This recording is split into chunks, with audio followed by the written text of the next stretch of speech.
आज तक रेडियो सुनता है सारा जहां।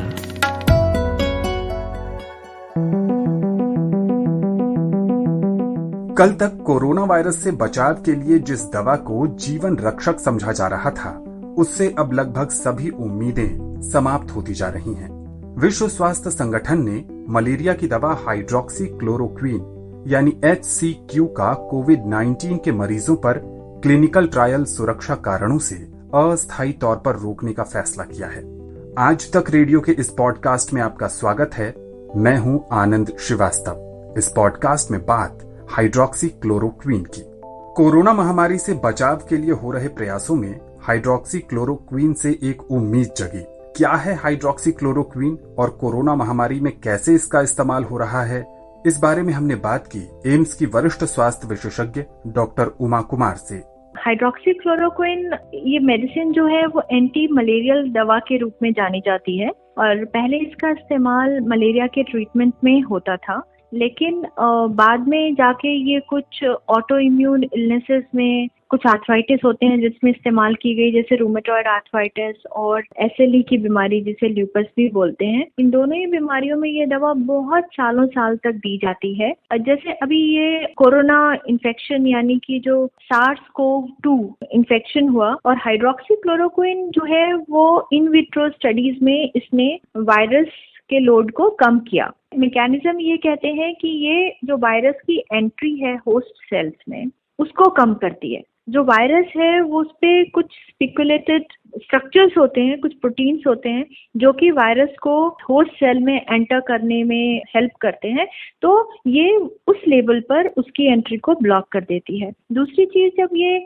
वायरस का जो रेप्लिकेशन है सेल्स के अंदर उसको ये कम कर देती है। तीसरी चीज कहते हैं कि जो इम्यून सिस्टम होता है वो इन्फेक्शन होने के बाद डिसरेगुलेट हो जाता है, तो इसका इम्यून सिस्टम पे भी एक मॉडिफाइंग इफेक्ट होता है जिससे कि जो कॉम्प्लिकेशंस एंटिसिपेटेड है, कह रहे हैं कि जो कोविड-19 डिजीज होता है और जो सीरियस केसेस होते हैं उनमें जो हाइपर स्टिमुलेशन होता है इम्यून सिस्टम का और एक बहुत ही सीवियर इन्फ्लेमेटरी स्टेट हो जाती है, तो ये उस लेवल पर भी काम कर सकती है। तो इस करके ये दवाई कोरोना इन्फेक्शन में कहा गया कि इसका रोल हो सकता है। हाइड्रोक्सी क्लोरोक्वीन को लेकर अब दुनिया के अलग अलग देशों में हो रहे रिसर्च के कुछ तथ्य अलग ही कहानी बयां कर रहे हैं।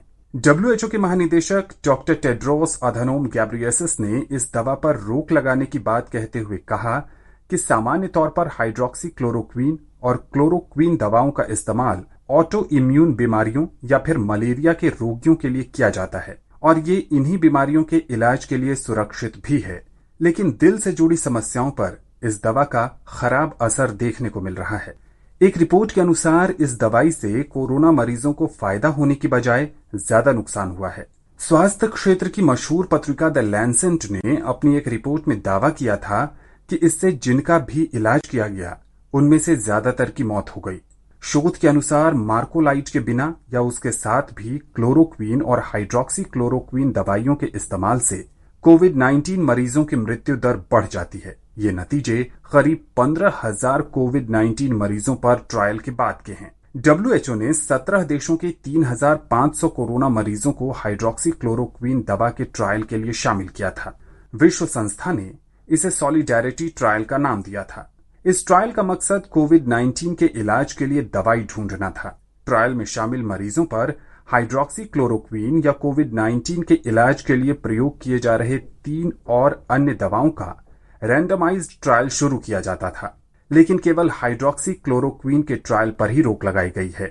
इस बारे में और ज्यादा जानकारी के लिए हमने बात की डॉक्टर उमा कुमार से। लोगों में थोड़ा सा एप्रीहेंशन आ रहा है और बहुत सारे ये रिपोर्ट्स आ रहे हैं कि इस दवाई की टॉक्सिसिटी बहुत ज्यादा है और सडन कार्डियक डेथ होने की संभावना बहुत बढ़ जाती है।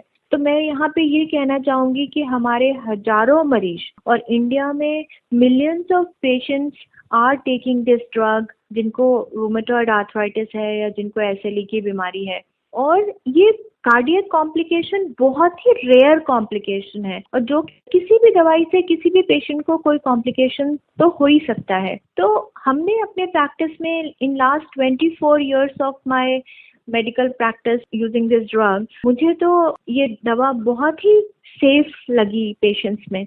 But time will tell what happens, because COVID में हार्ट आल्सो गेट्स अफेक्टेड। तो हो सकता है कि जो डेथ्स हो रहे हो या कॉम्प्लिकेशंस हो रहे हो वो कोविड की वजह से हो रहे हो, या फिर ऑलरेडी हार्ट एबनॉर्मल है बिकॉज ऑफ कोविड इन्फेक्शन और फिर दवा दे रहे हैं तो शायद उसकी जो टॉक्सिसिटी है वो ज्यादा मैनिफेस्ट कर रही है।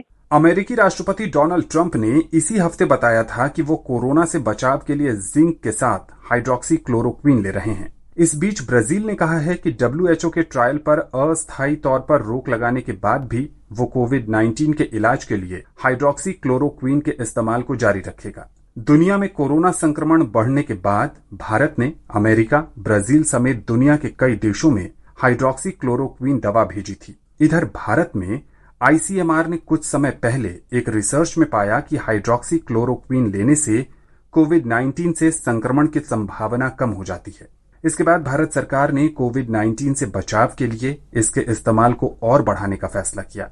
ICMR ने मलेरिया के इलाज में इस्तेमाल की जाने वाली दवा क्लोरोक्वीन और हाइड्रोक्सी क्लोरोक्वीन के इस्तेमाल के लिए नई संशोधित गाइडलाइंस भी जारी की है। ICMR ने जो करंट गाइडलाइंस या रिवाइज्ड गाइडलाइंस जो आए हैं उसमें कहा है कि ऑल हेल्थ केयर वर्कर्स जो कि कोविड एरिया में भी है या जो नॉन कोविड एरियाज में भी है उनके लिए, दूसरा जो फ्रंट लाइन वर्कर्स हैं उन सब के लिए, और थर्ड उन्होंने कहा है कि जो हाई रिस्क कॉन्टैक्ट्स हैं यानी कि जिनको कोमॉर्बिड कंडीशंस हैं और एक पॉजिटिव केस के कॉन्टैक्ट में आए हैं उनमें ये रिकमेंड की गई है।